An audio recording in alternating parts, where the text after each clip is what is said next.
Click play and call it work. Matthew's Thoughts. Hey everybody, Matthew here from MiniWarGaming.com, and welcome to another episode of Matthew's Thoughts. This is the show where you get my thoughts on various things related to miniature wargaming. If you don't want my thoughts, don't watch this video. I'm going to continue my discussion on the Angels of Death. I'm going to be talking about the Anvil Strike Force, which is the, not all, but lots and lots of vehicles. It's a big mechanized list for your Space Marines. But as always, before we get into that, if you want me to cover certain topics, make sure you leave a comment in the comments comments section, thank you very much, below. So the Anvil Strike Force is really interesting because it's under the Armored Might section, and this allows you to bring lots and lots of vehicles. It's very reminiscent of the old Imperial Guard list where people brought all vehicles. I know they still list that they do that, but I mean like when it first came out and it was like, whoa, like, this is a big deal. It's called the Leaf Blower list because nobody could stop it. Veterans with plasmas inside of chimeras galore, and yeah, lots of Lehman Russes. Now you can still see that, but it's not nearly as powerful as it used to be. Well, now the Space Marines have their turn. They can do it now without going all unbound. And it does have some of its advantages. Now, I did play a battle with this using the Ultramarines tactics. It felt right to use Ultramarines for it, just because Ultramarines didn't actually get a new detachment in all of this, which some people I've heard complain about that, but it actually makes perfect sense, because the Gladius Strike Force is kind of the Ultramarines thing. They wrote it, and so they're going to use it. That's their mantra, their way of playing. Even though they don't get their own, it's because they expect everybody else to use theirs.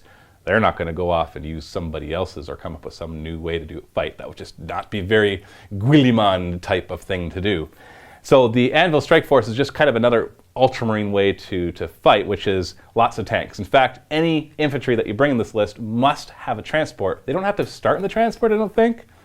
No, this attachment must include a transport vehicle for each unit of infantry. Now, thankfully, a lot of that can just happen by default, but it does limit the amount of infantry that you do bring. So the way this one works is the core choice is either a Land Raider Spearhead, which is, I believe, 3+ Land Raiders. It might actually be more, but at least 3 Land Raiders. Or the other one is the Armored Task Force. That's the Tech Marine, and then a certain number of Thunderfire cannons, and then a unit of Vindicators, Predators, and ones with the missiles that my brain is now eluding, and Whirlwinds, thank you very much. And so it's basically all vehicles, and each of those can be squadrons of up to, or units of up to 3 of those vehicles. So you could have easily 9 vehicles just in your core choice and have all the advantages of that, like the Vindicator's 10-inch ignore coverage, strength 10 AP1 blast, which obviously barely ever gets to fire because once people see you put that on the table, they're like, we need to stop that. We need to stop that right now. And that's what they really try to do. And then it has lots of extra auxiliary choices. It has to have at least one. It can only have 1 to 2 core choices and 0 to 2 command.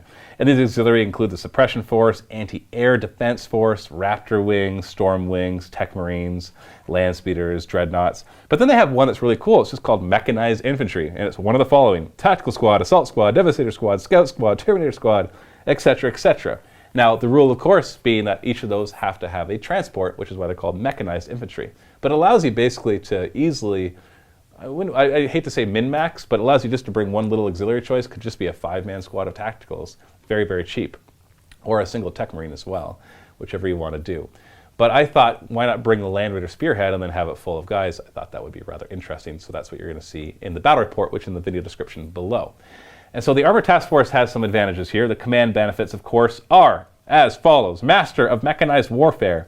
You may choose a vehicle from this attachment to be your warlord. So you get a vehicle warlord. Now, it does not get to choose a warlord trait. Instead, it has the following one called Big Guns Never Tire. You can see that they're running out of names when they just reuse stuff from like literally missions that are in the main rulebook. At the end of your shooting phase, your warlord can nominate himself or another vehicle from this attachment that is within 24 inches of him. That vehicle can immediately fire its weapons again. Now, this is really cool because your command vehicle can fire a second time, or you can nominate like a Vindicator to fire. Now, it's just a vehicle, it's not a vehicle squadron, so you couldn't nominate that same Vindicator squad to fire another 10-inch blast. That's just not going to happen. It's one vehicle. That's very important. It's something I had to make sure of when I was doing the battle report, because there's some cool stuff I could have done if it was vehicle squadron or a unit of vehicles. And that's really neat. It did raise some questions, though, that can't easily be answered by rules as written, and I'm sure everybody will have their opinion on it.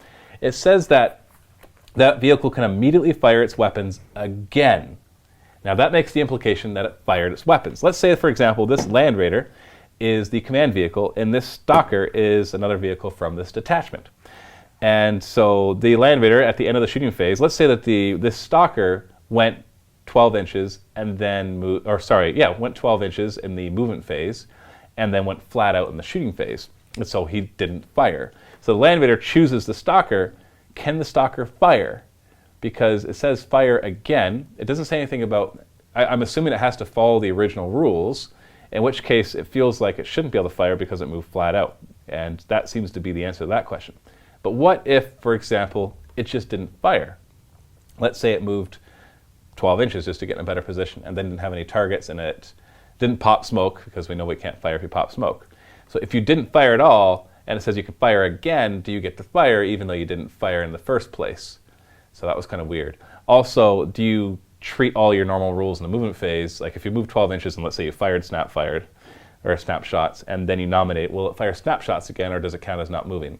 The way we ended up just deciding it was basically you nominate a vehicle and it could fire following all the normal rules, as if it hadn't already fired. So which means if it popped smoke or if it moved flat out, it couldn't fire again. If it moved 12 inches and it wasn't a fast vehicle, then it had to snap fire all its weapons. It basically had to follow all the same rules for its normal shooting, and that's what we determined. Although some people in the comments I noticed didn't always agree with that. So let me know your thoughts of how it's supposed to play out in these different scenarios of what could happen to your vehicle. So just interesting there. But it is powerful to be able to fire a vehicle again, especially if you have, for example, a triple last cannon Predator or a Vindicator, or if there's flyers in the air and you've got a Stalker nearby. We already know Stalkers are really good at taking out flyers. And so you get to let it fire again and take out even more flyers. That could be very, very powerful. So if you don't use that, you've missed out on 2/3 of the benefits, or half of the benefits of this, besides the fact that you can bring lots of vehicles.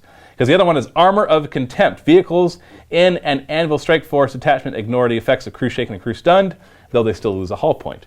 Now that one's pretty cool, although the Land Raider detachment kind of lets you do that anyways when you're within 6 inches. The Land Raider Spearhead has a special rule that within 6 inches of another Land Raider, you ignore all damage results. Weapon destroyed, immobilized, anything except explodes. You still lose hull points, but essentially they almost become quasi-super heavies, almost, except that explodes still explode them.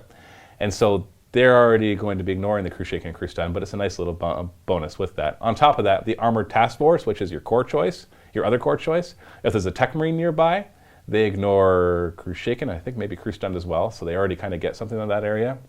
So it's a nice little bonus, but that one doesn't play in quite as much, although it's still very useful for your dreadnoughts, which you are allowed to bring. In fact, you can bring as many dreadnoughts as you want, points allowing, because they're one of the auxiliary choices, and auxiliary are 1+. So there's no limit to how many auxiliary choices you bring, and a single dreadnought or a unit of dreadnoughts is one of those choices. So if you really wanted to go all mechanized, your dreadnoughts will be walking around ignoring crew shaken and crew stunned, which is quite important for them because they're usually trying to run up as fast as possible and get into close combat, and crew stun can really shut that down, especially if they got like plasma cannons or heavy flamers, which they often like to bring. So essentially they're able to walk around and shoot their weapons no matter what, unless of course they're dead or their weapons have been destroyed.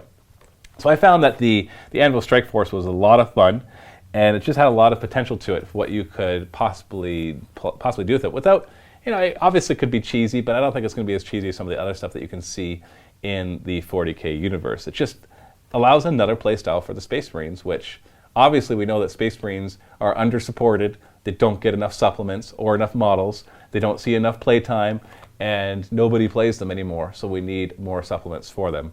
Obviously, I am saying that all tongue-in-cheek. So based on that and the Salamander's attachment so far, I've been really enjoying this supplement. I'm going to be talking about the psychic powers in a separate Matthew's Thoughts video because there's a lot to talk about right there. So that's it for the Anvil Strike Force. What did you think about the Anvil Strike Force? Have you played with it? If so, leave a comment below letting me know your thoughts, if you agree or disagree with my opinions on it, my thoughts, of course.